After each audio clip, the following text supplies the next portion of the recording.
বিসমিল্লাহির রহমানির রহিম। সুধী মণ্ডলী, আসসালামু আলাইকুম। গত জুলাই আগস্ট মাসে ছাত্র জনতা আন্দোলনে যারা শহীদ হয়েছেন তাদের আত্মার মাগফিরাত কামনা করছি। ঢাকার পিলখানায় 15 বছর আগে বিডিআর বিদ্রোহের দিন কি কি ঘটেছিল সে বিষয়ে বিস্তারিত জানিয়েছেন সাবেক সেনাপ্রধান মইনুল আহমেদ। বৃহস্পতিবার 6 সেপ্টেম্বর তিনি নিজের ইউটিউব চ্যানেলে এ বিষয়ে কথা বলেন। ভিডিওর শুরুতে জুলাই আগস্ট মাসে নিহতদের মাগফিরাত ও আহতদের দ্রুত সুস্থতা কামনা এবং বন্যায় ক্ষতিগ্রস্তদের জন্য দোয়া করে মইনুল আহমেদ বলেন, সরকার ও ছাত্র জনতা যেভাবে ক্ষতিগ্রস্তদের পাশে দাঁড়িয়েছে তা প্রশংসনীয়। পিলখানায় বিডিআর বিদ্রোহে 57 জন সেনা অফিসার হত্যাকাণ্ড নিয়ে তিনি বলেন, বিডিআর বিদ্রোহ ঘটনার আমি যখন তদন্তের আদেশ দিই তখন আমাকে বলা হয় সরকার এ বিষয়ে তদন্ত করছে। তখন আমাদের আর প্রয়োজনটা কি? এই তদন্ত করতে সরকারের কাছ থেকে যে সাহায্য প্রয়োজন তা আমরা পাইনি। সাবেক এই সেনাপ্রধান বলেন, সেনাবাহিনীর তদন্ত কমিটির নেতৃত্ব দিয়েছিলেন বর্তমান স্বরাষ্ট্র উপদেষ্টা লেফটেন্যান্ট জেনারেল জাহাঙ্গীর আলম চৌধুরী। তিনি তার কাজ সঠিকভাবে সম্পন্ন করতে পারেননি, কারণ অনেকে জেলে ছিল, অনেককে প্রশ্ন করা সম্ভব হয়নি। আমার কাছে এসেও বেশ কয়েকবার তার সমস্যার কথা তুলে ধরেন। আমি আশা করি তিনি এখন স্বরাষ্ট্র উপদেষ্টা হয়েছেন। তিনি এই তদন্ত কমিটি পুনর্গঠিত করে জড়িতদের বের করতে সক্ষম হবেন। আমি সরকার গঠনের পর তাকে এ বিষয়ে অনুরোধ করেছি। মইনুল আহমেদ বলেন, 2009 সালের 25 ফেব্রুয়ারি সকালে 7:30টায় সেনা সদরের প্রতিদিনের মতো কাজ শুরু হয়। সকালে একটি গুরুত্বপূর্ণ মিটিং ছিল যেখানে সেনাবাহিনীর পরবর্তী বছরের কিছু সিদ্ধান্ত নেওয়া হয়। সকালে আমি সেখানে যাওয়ার প্রস্তুতি নিচ্ছিলাম। এমন সময় সিজিএস লেফটেন্যান্ট জেনারেল সিনহা আমার কাছে এসে বলেন, আমাদের কাছে কিছু মর্টার আছে যা সেনাবাহিনী ব্যবহার করে না। এর গুদামজাত এবং রক্ষণাবেক্ষণ আমাদের জন্য কঠিন। বিডিআর এগুলোর ব্যবহার করে। এগুলো তারা নিয়ে গেলে আমাদের উপকার হবে। এরপর আমি বিডিআরের ডিজির জেনারেল শাকিলের সঙ্গে কথা বললে তিনি এগুলো নিতে রাজি হন। আমার বিশ্বাস তিনি তখন পর্যন্ত ওই বিদ্রোহ সম্পর্কে কিছুই জানতেন না। এরপর আমি সিজিএস মিটিংয়ের জন্য যাই। 9টায় সেই মিটিং শুরু হয়। আমরা সবাই তখন ব্যস্ত হয়ে পড়ি সেখানে। 9:30টার দিকে আমার প্রিন্সিপাল সেক্রেটারি কর্নেল ফিরোজ রুমে প্রবেশ করেন এবং আমাকে বলেন, পিলখানায় গন্ডগোল হচ্ছে, আপনার দিক নির্দেশনা প্রয়োজন। কিছুক্ষণ পর আমি সাবেক প্রধানমন্ত্রীর সঙ্গে কথা বলার চেষ্টা করি, কিন্তু তার ফোন ব্যস্ত পাই। মইনুল আহমেদ বলেন, সামরিক গোয়েন্দারা তখন আমাকে পরিস্থিতি সম্পর্কে জানায়। পরিস্থিতি ভয়াবহতা উপলব্ধি করে আমি তখন সময় বাঁচাতে কারণ নির্দেশ ছাড়া আরেকটি ব্রিগেডকে অপারেশনের জন্য প্রস্তুত হতে নির্দেশ দিই। তারা তাৎক্ষণিক পদক্ষেপ নিতে শুরু করে, যার নামকরণ করা হয় অপারেশন রেস্টোর অর্ডার। এ সম্পর্কে পিএসএফডি জেনারেল মোবিনকে অবহিত করা হয়। তিনি আরও বলেন, 9:47 ডিজি বিডিআরকে ফোনে পাওয়া যায়। তিনি আমাকে জানান, দরবার চলাকালীন 2 জন সশস্ত্র সৈনিক প্রবেশ করে, একজন আমার পেছনে দাঁড়ায়। এরপরই বাইরে থেকে গুলির শব্দ আসে। সঙ্গে সঙ্গে ভেতরে থাকা সৈনিকরা দরবার হল থেকে বের হয়ে যান। এগুলো সবই মনে হয় প্ল্যান করা এবং প্ল্যান অনুযায়ী সব চলছে।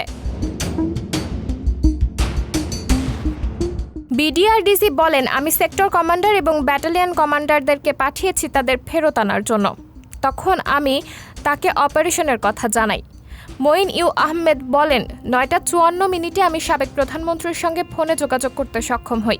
এর মধ্যে তিনি বিডিআর বিদ্রোহ সম্পর্কে অনেক তথ্য পেয়ে গিয়েছিলেন। এ সময় আমি তাকে অপারেশনের কথা জানালে তিনি জানতে চান কতক্ষণ সময় লাগবে এই ব্রিগেড তৈরি করতে। আমি সময় জানিয়ে ব্রিগেডকে পিলখানায় যাওয়ার জন্য তার অনুমতি চাইলে তিনি অনুমতি দেন।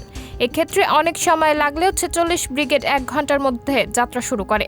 ব্রিগেড কমান্ডারের নেতৃত্বে 10 জন অফিসার এবং 655 জন অফিসার যাত্রা শুরু করেন। তিনি বলেন, এদিকে বিদ্রোহীরা বিডিআর গেটগুলোর সামনে আক্রমণ প্রতিহত করতে রকেট লঞ্চার মাস্টার সহ অন্যান্য অস্ত্র মোতায়েন করে। বেলা 11টায় 46 ব্রিগেডের প্রথম গাড়িটি মেইন গেটের কাছাকাছি পৌঁছালে বিদ্রোহীরা একটি পিকআপ লক্ষ্য করে রকেট হামলা চালায়। এতে চালক ঘটনাস্থলেই মারা যান। লেফটেন্যান্ট কর্নেল শামসের ধারণা অনুযায়ী 10টা থেকে 11টার মধ্যেই DG, DDC, colonel Anis, colonel Kaisar সহ অনেক অফিসারকে গুলি করে হত্যা করা হয়। আমাদের টিম পৌঁছায় 11টার পরে। ঘটনার সময়ে গণমাধ্যমে চলা লাইভ কভারেজ বিডিআর বিদ্রোহ ছড়িয়ে দিতে নেতিবাচক ভূমিকা পালন করেছে বলে সমালোচনা করেন তিনি।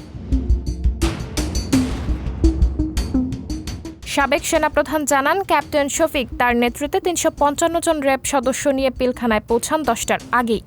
এ সময় তিনি তার ঊর্ধ্বতন কর্মকর্তার কাছে পিলখানায় প্রবেশের অনুমতি চাইলেও তা পাননি। তিনি অনুমতি পেলে হয়তো পরিস্থিতি মোকাবেলা করতে সুবিধা হতো এবং এত ক্ষয়ক্ষতি হতো না। তিনি জানান, 11:45 দিকে পিএসওএফডি জানায় সরকার রাজনৈতিকভাবে এই সমস্যা সমাধানের চেষ্টা করছে। বিদ্রোহীরা দাবি করছে কোনো আলোচনার আগে সেনাবাহিনীকে এই এলাকা থেকে চলে যেতে হবে। তাদের সঙ্গে সমঝোতা না হলে তখন সামরিক অভিযান পরিচালনা করা হবে। বেলা 12টায় তিনি আমাকে ফোন করে জরুরি ভিত্তিতে সাবেক প্রধানমন্ত্রীর সঙ্গে যমুনায় দেখা করতে বলেন। বেলা 1টার দিকে সাবেক প্রতিরক্ষা মন্ত্রী জাহাঙ্গীর কবির নানক এবং হুইপ মির্জা আজম আলোচনার জন্য পিলখানায় যান। তিনি আরও বলেন, আমি যমুনায় যাওয়ারও ঘণ্টাখানেক পর বিমান ও নৌবাহিনীর প্রধান সেখানে আসেন, অর্থাৎ তাদের আমার পরে ফোন করে আসতে বলা হয়েছে। অনেকক্ষণ পর তারা সেখানে এলে আমাদের জানানো হয় সাবেক প্রতিরক্ষা মন্ত্রী জাহাঙ্গীর কবির নানক এবং হুইপ মির্জা আজম বিদ্রোহীদের একটি দল নিয়ে যমুনাতে আসছেন এবং তারা সাধারণ ক্ষমা চায়। তখন সাবেক প্রধানমন্ত্রী বলেন, বিদ্রোহীদের কিছু বলার থাকলে আমরা যেন তাদের বলি। তখন আমি তাকে বলি, অনেকে নিহত হয়েছেন, তাদের কোনো দাবি মানা যাবে না। আপনি তাদের বলবেন, প্রথমত অফিসার হত্যা এই মুহূর্তে বন্ধ করতে হবে। দ্বিতীয়ত, যাদের আটক করা হয়েছে তাদের সবাইকে এখনই মুক্তি দিতে হবে।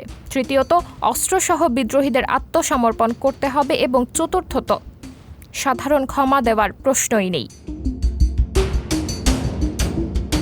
14 জন বিদ্রোহী 3:48 ডিএডি তৌহিদের নেতৃত্বে যমুনাতে আসেন। তাদের একটি বড় রুমে রাখা হয়। আমি তখন আমার এডিসি জুনায়েদকে বিদ্রোহীদের নেতাকে নিয়ে আসতে বলি। ডিএডি তৌহিদ যখন আসেন তখন আমি পরিস্থিতি সম্পর্কে প্রশ্ন করলে তিনি বলেন, সকাল 9টায় বিদ্রোহীরা আমাকে একটি রুমে তালা মেরে রাখে। মাত্রই তালা খুলে আমাকে নিয়ে আসা হয়। আমি কিছুই জানি না। মঈন ইউ আহমেদ বলেন, এটা সম্পূর্ণ মিথ্যা কথা। তখন আমি তাকে বলি, আপনি জানেন না, এখানে বাকি যারা আছেন তারা তো জানেন। তাদের গিয়ে জিজ্ঞাসা করেন এবং আমাকে জানান। ভিডিওতে ঘটনার সুষ্ঠু তদন্ত দাবি করেন মঈন ইউ আহমেদ। এ সময় বিডিআর বিদ্রোহ নিয়ে তার লেখা বই খুব শিগগিরই প্রকাশ করা হবে বলেও জানান তিনি। সাবরিনা জলিল, সবার কথা।